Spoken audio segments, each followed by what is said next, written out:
지금 모세가 십계명을 받은 이후에 백성들이 더디 내려옴을 보고 이상한 일을 벌였다는 얘기가 지난 시간에 있었습니다.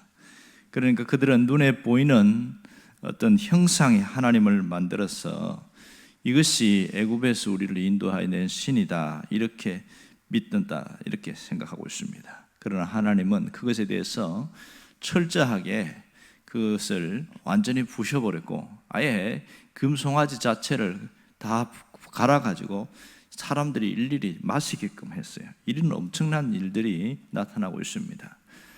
뿐만 아니라 이들이 여기서 끝난 것이 아니고 42절에 보면 앞부분에 이렇게 나옵니다.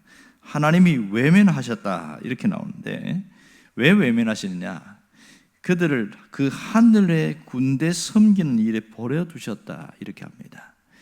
자, 외면하신 이유가 하늘의 군대를 섬기더라 이렇게 말합니다. 이것은 우상을 섬겼다 그런 뜻인데요, 먼저 하나님이 이것을 보고 버렸다는 겁니다. 그러면 금송아지만 섬긴 게 아니고 하늘의 군대를 섬겼다 이 말인데 도대체 이게 무슨 뜻이냐? 요 밑에 각주를 보시면 하늘의 군대에 대한 각주가 나와 있어요. 그게 뭐라고 이야기하냐면 하늘의 별들 이렇게 나와 있죠. 하늘의 별들. 자, 이 말은 뭐냐면 하늘에 또 다른 형상이나 또 다른 것을 만든 것이 아니고 저 위에 떠 있는 별들을 보고 이것이 하나님의 이름으로 섬겼다 이런 표현이 되겠습니다. 기가 막힌 것이죠. 그 별은 별인데 저것도 하나님이다 이렇게 말하면서 그들이 섬긴 거 보면 철저한 우상 숭배가 이게 아니냐 이렇게 표현할 수밖에 없습니다. 그러면서 그 다음 이어지는 얘기를 보면 아모스 5장의 말씀을 여기서 인용을 하고 있는데요, 특히 42절과 43절에 이어지는 얘기를 보면 아모스 5장의 얘기입니다. 아모스 5장 26절에 어떻게 나오냐면 너희가 너희 왕 식굿과 기윤과 너희 우상들과 너희가 너희를 위하여 만든 신들의 별 형상을 지고 가리라 이렇게 나오고 있거든요. 자, 여기 대해서 스데반은 번역을 뭐라고 표현했냐면 43절 보세요.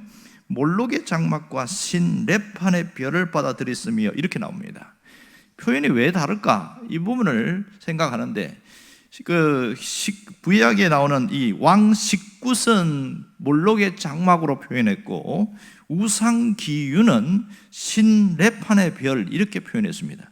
이게 왜 다를까?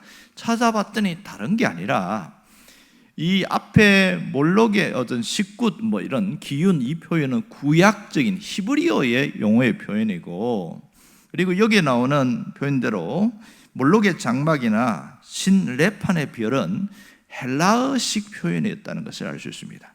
그러니까 스데반이 72인역 성경을 인용했다는 거죠. 72인역 성경은 구약 성경을 헬라어로 번역한 성경이 72인역입니다. 그것을 그대로 인용해서 말하고 있는데 여기에 42절에 보면 이스라엘 집이여 너희가 광야에서 40년간 희생과 제물을 내게 드린 일이 있었느냐 이렇게 묻습니다.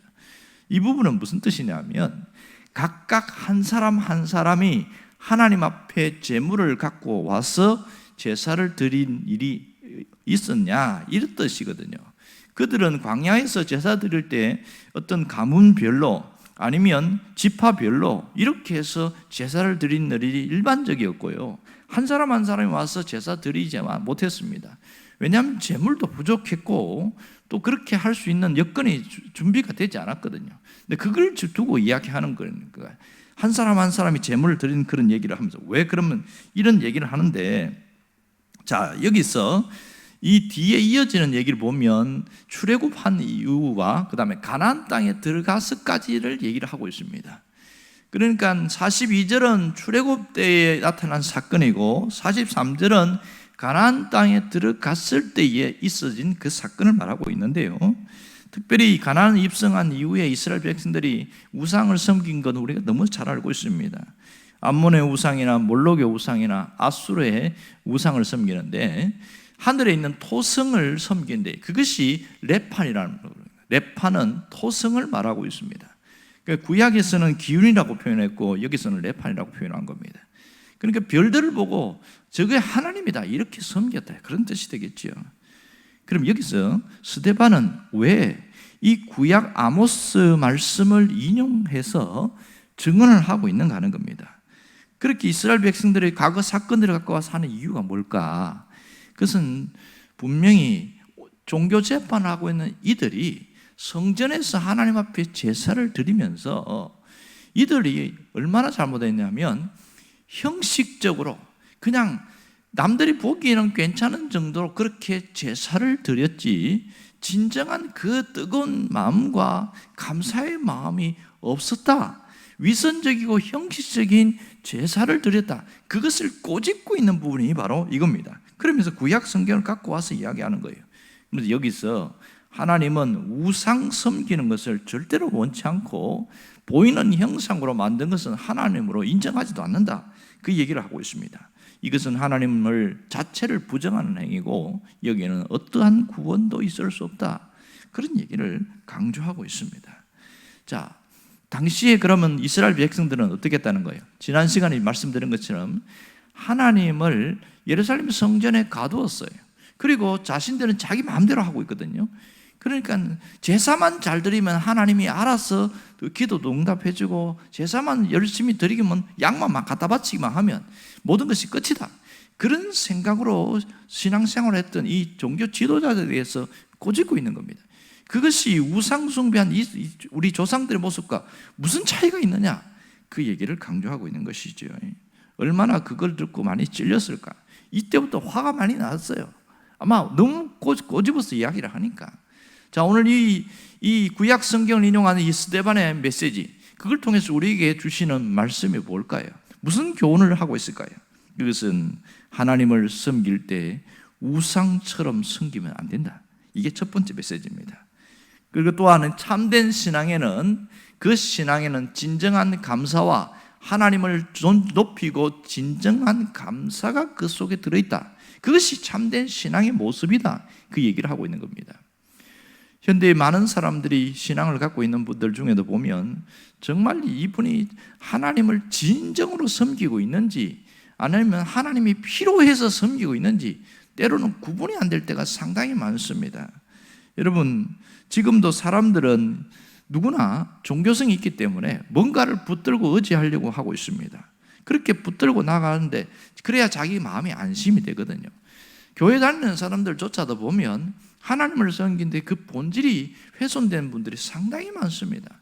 많은 분들이 기도하지만 기도한 그 중심이 누가 중심이냐, 하나님이 무조건 들어줘야 한다는 것이 굉장히 강합니다.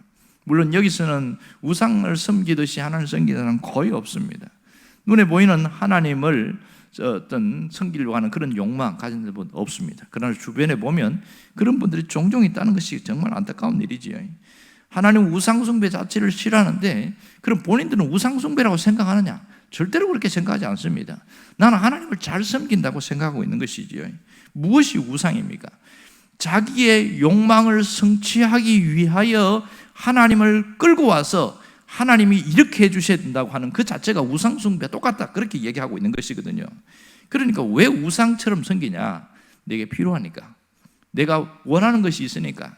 사람들이 뭘 갖고 만들어 갖고 그렇게 섬기는 이유도 내가 지금 필요한 건데 네가 들어줘야 돼, 이겁니다. 자, 하나님과 우상의 차이점이 뭐가 있는 줄 아세요? 우상은 내가 잘 섬겨줄 테니까 나한테 요구하지 말라, 이거예요. 그러나 하나님은 우리가 하나님이 섬기는 때에 기준이 있어요. 하나님이 요구하는 게 있어요. 그걸 따라서 가니까 출발부터 다른 거죠. 자, 그래서 여기 이런 생각을 해야 됩니다. 하나님을 위하여 내가 존재하는가? 아니면 나를 위해 하나님이 존재하는가? 이것은 늘 스스로 물어봐야 되고 늘 질문해야 됩니다. 오늘 우리가 눈에 보이는 것을 신뢰하면서 살아가는 것이 현실이지만, 그러나 눈에 보이지 않는 그 하나님을 온전히 섬기고 가는 것은 우리 마음의 중심과 태도가 대단히 중요하다는 것을 알 수 있습니다. 여러분, 눈에 보이는 것이 전부가 아니고 보이지 않는 것들이 상당히 많습니다. 특별히 영적인 것들은 눈에 보이지 않는다는 것을 알아야 됩니다. 우리가 하나님을 더 잘 섬기려면 어떻게 해야 되냐? 바른 신앙, 바른 믿음으로 마음 관리를 잘 해야 됩니다. 잠언에 보면 4장에 항상 이야기하잖아요. 마음 관리 잘해라. 생명의 근원이 거기서 나온다. 그렇게 이야기합니다. 그러므로 우리 마음이 전쟁터라는 걸 알아야 됩니다. 어떻게 하든지 하나님을 잘 섬기려고 하는 그 마음과 그냥 하나님을 대충 섬기려는 마음이 싸우고 있습니다. 늘 여기서 싸워서 이겨나가는 자가 승리하는 신앙인입니다. 여러분이 그 사람 되기를 바랍니다. 기도하겠습니다.